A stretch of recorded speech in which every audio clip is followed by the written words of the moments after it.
guys, down here today in Springfield, Illinois. I know I told you that this is something that we do, so Drew and I got up early today. We came down here because it's what we do, but we also wanted to make sure that we captured some on film like we've done in the past. So we're down here at what used to be the Prairie Capital Convention Center. What the heck do they call it now, Drew? The BOS Center. Kind of weird name. Bank of Springfield, which has nothing to do with why we're here. This is the Illinois Gun Owners Lobby Day, which coincidentally is one of the largest, actually the largest event of its kind in the entire United States. So thousands of people are down here from across the state and neighboring states to converge in a little bit on our state capitol peacefully to lobby our legislators, to let them know that the things that we care about, they should care about, not just because we feel they're right, but because our U.S. and state constitution says so. We'll bring you more. So we're with our friend Valinda Rowe of Illinois Carry. If you guys haven't listened to the podcast we did with Valinda a few months back, this is her. And I just was talking to Drew on the way down here. Maybe you can share for a minute about what's going on with the FOID card in Illinois. Okay, well, right now there is a court challenge. Well, not really a court challenge. There's a criminal case that's been in Southern Illinois. A district court judge ruled that the FOID card in this particular case required to have a FOID card to have a firearm in your home for your own personal defense is unconstitutional. And I think we're like only one of like 4 states that has such a thing? Right, right. And basically the attorney for the plaintiff argued that it is unconstitutional, one, to require a license and to have to pay a fee or a tax to exercise a constitutional right. And so that's the basis that... And this woman had a 22 single-shot rifle. Bolt-action rifle. It's the simplest of all, firearms that you She wasn't like under arrest for something else. It was found out that she had a gun without a FOID. Right, that she was in possession of a firearm without a FOID card. And so, that is against the law in the state of Illinois. But she had a good attorney that is a strong Second Amendment supporter and argued that it is unconstitutional. And the judge ruled that, and of course, the state of Illinois Attorney General's office appealed the decision. And since it's a constitutional challenge, then it goes straight to the Illinois Supreme Court. When do they hear that?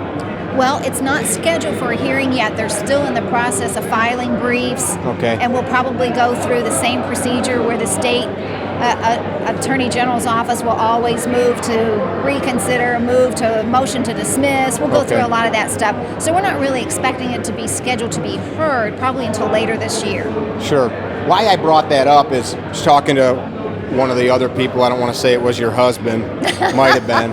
But people have this like bleak outlook of what's happening across our state and the country, but then I don't think that folks pay attention to things like that or what just happened in Deerfield, Illinois, which a friend of ours, Daniel Easterday, was involved in that case. Yes, that was fantastic. Yeah, and that stuff keeps... The court ruled that ban, unconstitutional under state law. It seems to be happening more and more because you can't, if a judge looks at these laws, which for years they just wouldn't even look at them, right? Right. Now they are, and they can't argue that they're unconstitutional.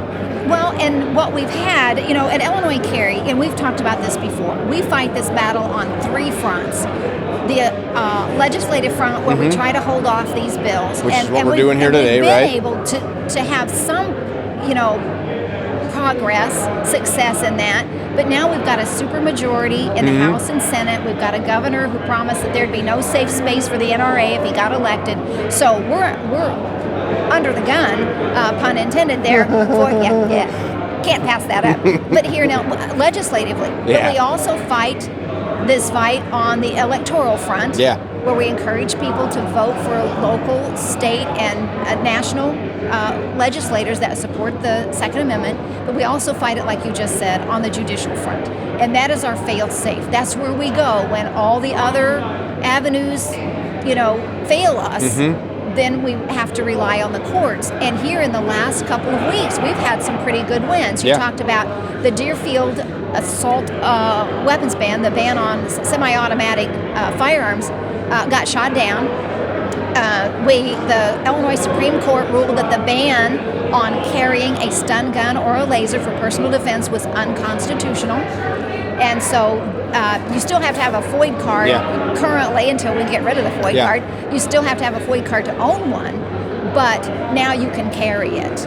And we expect probably the state legislature will probably try to come back and say you have to have a carry license to do that. But right now, with a FOID card, you could carry a stun gun or a laser, something that's less lethal than than a firearm. But that's been a total and complete ban. So we go back to relying on the courts. And why I think that's so important, people might say, I live in Ohio or Arizona. These cases are based on our U.S. Constitution. Right. Many of them, state constitutions as well, but many of them are just drawing on U.S. Constitution. So when these precedents are set, I'm not teaching this to you, but people listening, our listeners, you're right. That becomes leverage for the folks like you or me in another state working on the same things. Right. Look what happened in this town. Here's how they argued the case. Here's the results. And those cases can be referred to in other legal cases. Precedent. Yeah, that's good stuff. And which is what you guys did, as we've talked about in our podcast with McDonald in Chicago and others. So. And McDonald versus Chicago and Heller versus D.C. were both quoted in this case that is challenging the FOID Act. It's fantastic. Yeah, it's the more people are looking at it, it becomes undeniable, and we just need to keep that message. So a reason I bring that up is, for folks listening, they want to fixate on all the bad stuff. There's plenty of it. It's bleak. It is. Here in the state of Illinois, it's bleak, but it's not hopeless. And there's plenty of good things happening. There are What's good happening things with the FOID that's like a crack in the dam. It is a crack in the dam. If that case is successful, it'll be a huge crack. It will open the floodgates, we think. And the other thing that we've got going on in the state of Illinois, this is I think is a bright spot, is we have these county resolutions where county boards have declared their counties a sanctuary area for gun owners.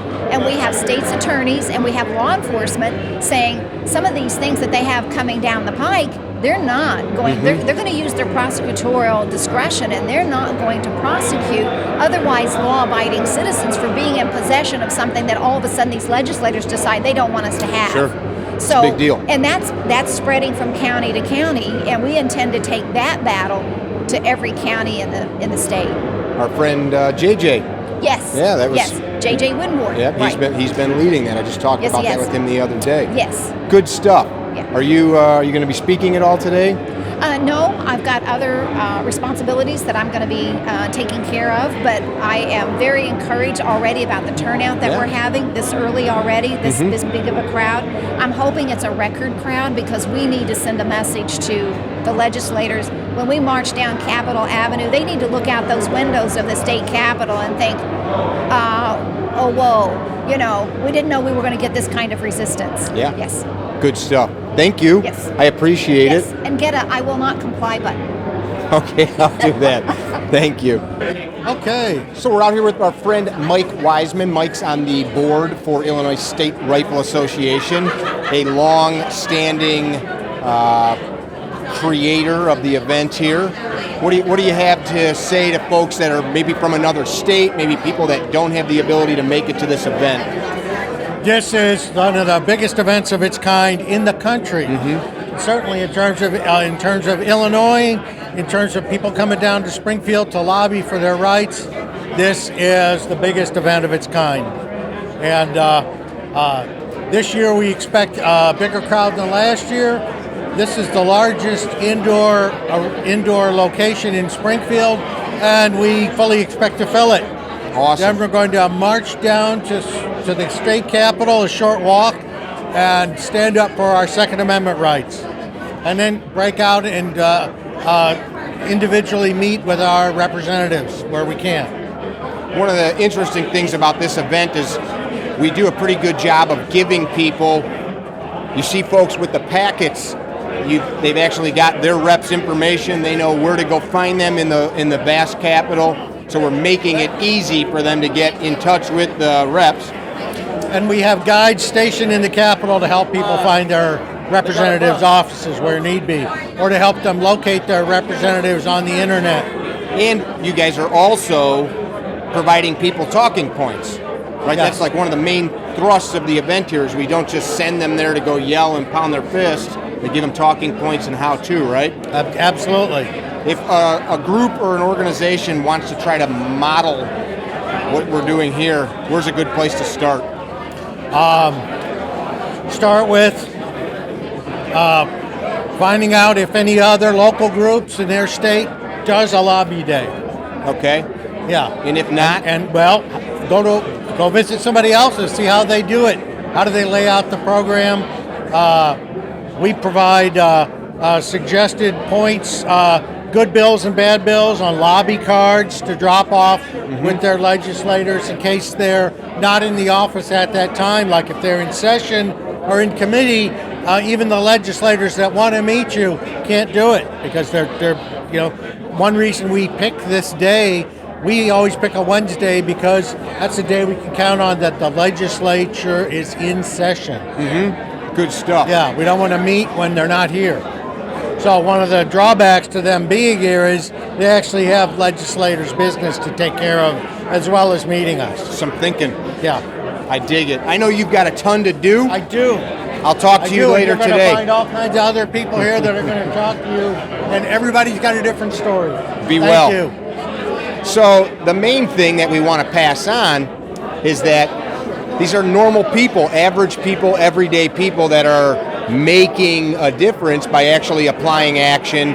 There's not some model you can follow, but what there is the idea that you can actually do something by getting together a like-minded group of people. This event used to be in the cafeteria of the Capitol with 10 or 20 people sitting around some dining tables. Now it's thousands, and that's only in a decade's time. So imagine what you can do if you try.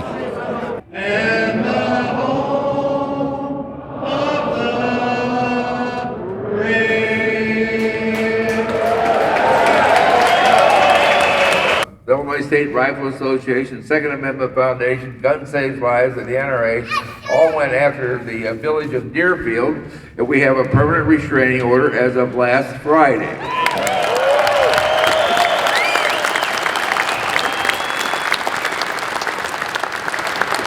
Kind of fun, they say, well, if you want your rights back, sue. So we did, tried to keep our promise. Next, I'm going to introduce to you the ISRA President, Doug Mayhall.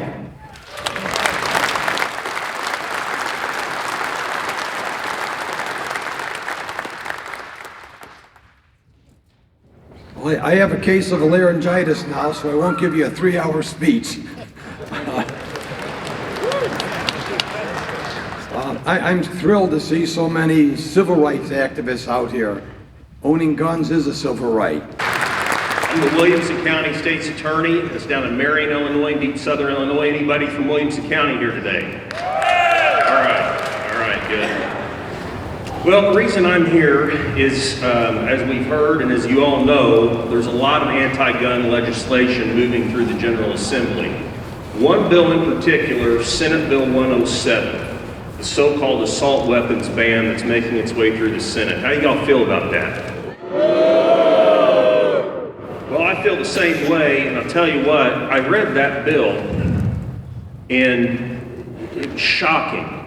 The laundry list of guns, common use weapons, that probably almost everyone, if not everyone in this room, including myself, own, that they would want to ban in this bill. And I thought, you're telling me that you're wanting us, state's attorneys, prosecutors, to turn law-abiding citizens that are exercising their Second Amendment rights into felons? Not on my watch and not in my county. It's going to take our state's attorneys in every county to stand up to these kind of laws. And that's what we need to do, and that's what we need to be talking to is our state's attorneys. We have what's called prosecutorial discretion, meaning we have the constitutional right to decide which cases we charge and which cases we don't. We also have a duty to do justice, not just get convictions. Gun owners, we all come from different places, different backgrounds, different stories, and have different viewpoints. But that does not mean that we shouldn't unite to accomplish the common goal.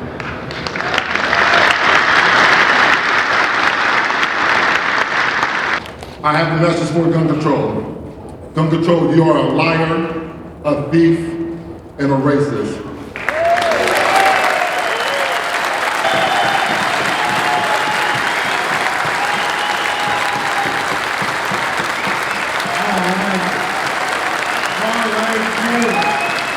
Hello, IGOLD! First off, thank you for the people that organized this, but also the people who organized the buses, the carpools, the rides. Thank you for the people that drove 1, 2, 3 hours to be here. You know that the ISRA's had 15 major lawsuits in state and federal courts. You know the ISRA has got 15 wins in state. Shame on them for doing it, but that's why you're here, that's why we're here, to help put sunshine on the truth. So thank you for being here. It's so great to see this crowd. It's so nice to have common sense, friendly faces in Springfield. It means a lot to all of us who are representing you. Today, as the commentators say, it's all over for us and for the Second Amendment. Today, there are 18 million Americans who possess concealed carry permits. 18 million.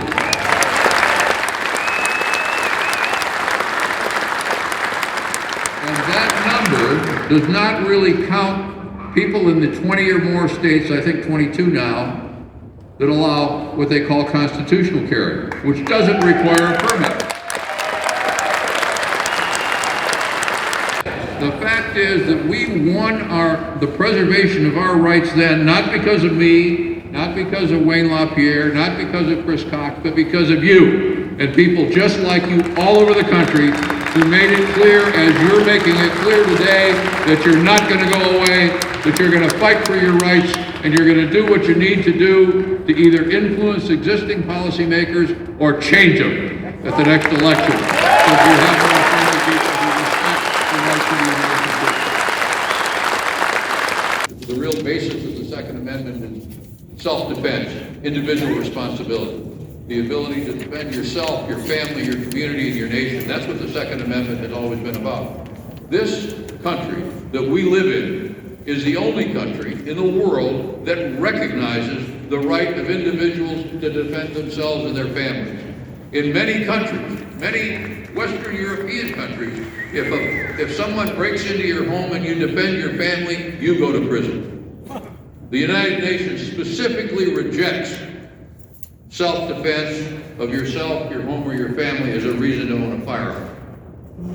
The values that we have inherited here, the values incorporated into the Second Amendment, have been taken away from people all over the world, and they were not governments to take away.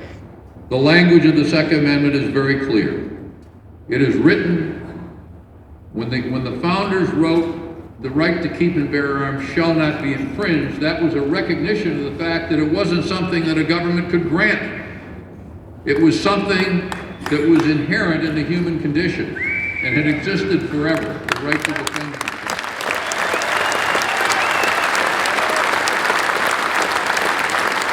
And that what they were doing is trying to put together a government that would be pledged not to infringe upon those natural rights that all human beings have.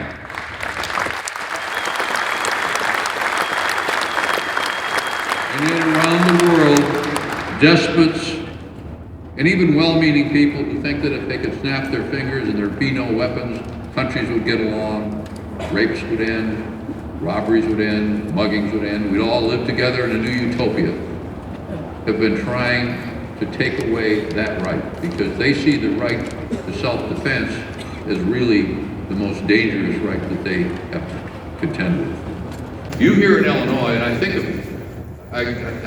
while I was born in Rockford, I now live in Maryland. And I can only say that as bad as Maryland is, it's not as bad as Illinois. But even in states like this, we win victory. When I come to Illinois, I always think of Otis McDonald, who unfortunately is no longer with us.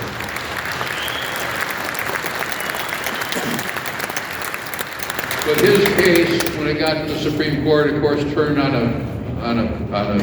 what to most Americans would seem an abstract question of whether the right that was guaranteed in federal enclaves in the Heller decision in 2008 should be extended to the states by being incorporated as other civil rights had been over the years by the courts. And obscured the fact that in his story was the story of why the Second Amendment is so important. Many of you know that story, but nationally people don't. Who was Otis McDonald? He was all of our brothers.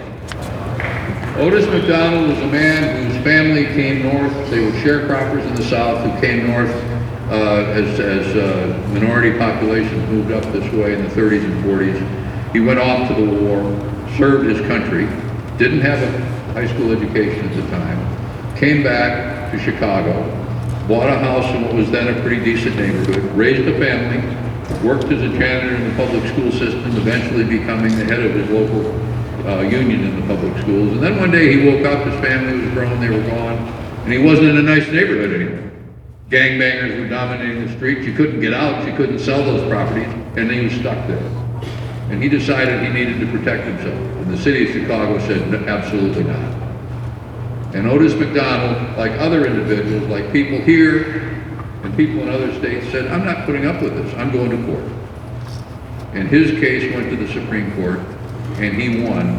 And as a result, a number of things happened. One, all the states enjoyed the right that was granted to the federal enclaves in Heller.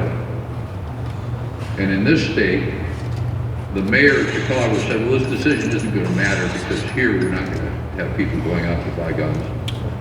In a year, they had something like 60,000 applications in the city of Chicago piled up that they were trying to avoid action.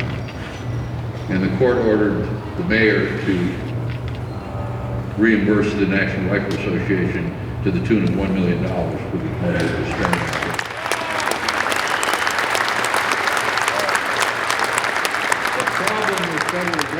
That not enough of them have a real sense of humor.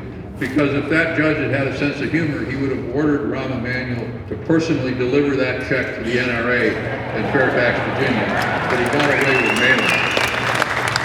But the point is that if we fight them at every level, if we fight them in the courts, if we fight them at the polls, if we educate people on the facts, while not everyone might listen today, that what you're doing is as important as anything anybody could be doing to preserve American rights today. And when you lobby, that's important. And when you organize, that's important. And when you vote and support candidates who are friendly to your rights, that's incredibly important. And we support lawsuits to enforce those rights, that's important. And if you do all those things as we've done in the past, I have no fear of the outcome, because they can throw all the money they want at us.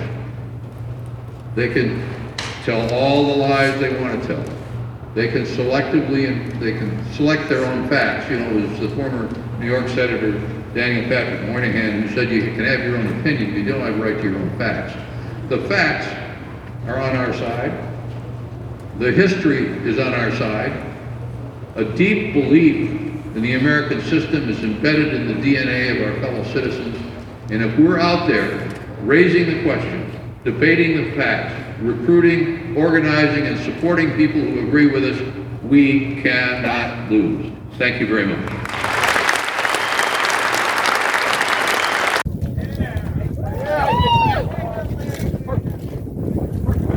So, parade's about to start. We're heading to the Capitol. We're now about 6,000 people. We're going to go see their legislator and let them know what's what. Right about here.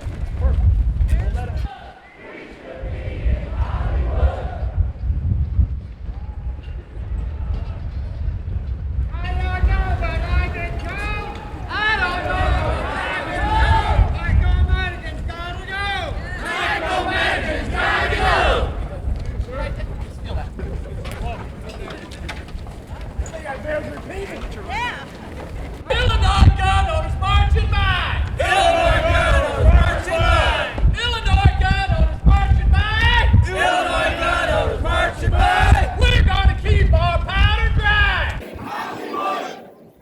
got about 6,000 people. Who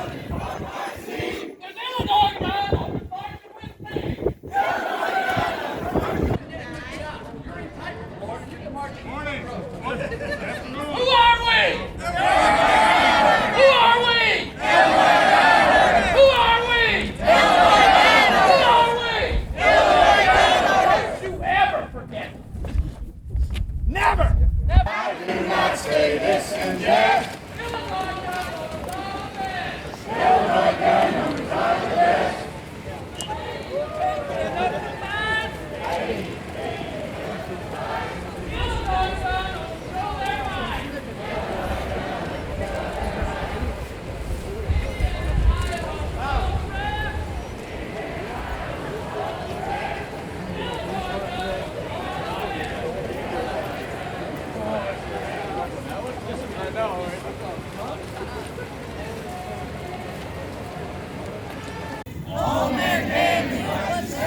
Don't go away, man. Just go away.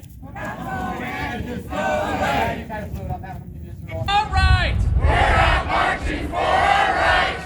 Look down the road and what do I see? Look down the road and what do I see? The Illinois gun owners marching with me. Illinois gun owners marching with me. Illinois gun owners are the best. Illinois gun owners are the best. Now you're kicking. Who are we? Illinois gun owners. Who are we? Illinois gun owners. Who are we? Illinois gun owners. Look, turn around and look. Turn around and look at Illinois gun owners.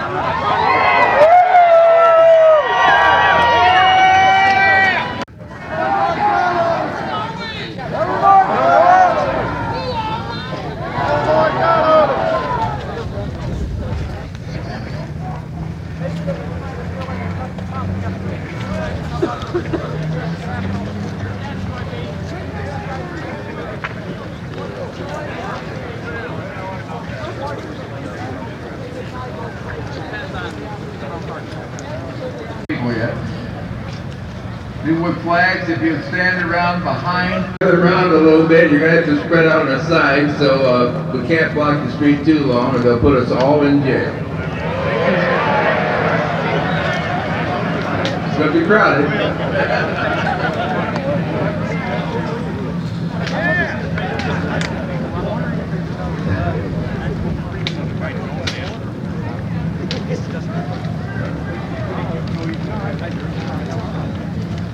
He's coming forward there.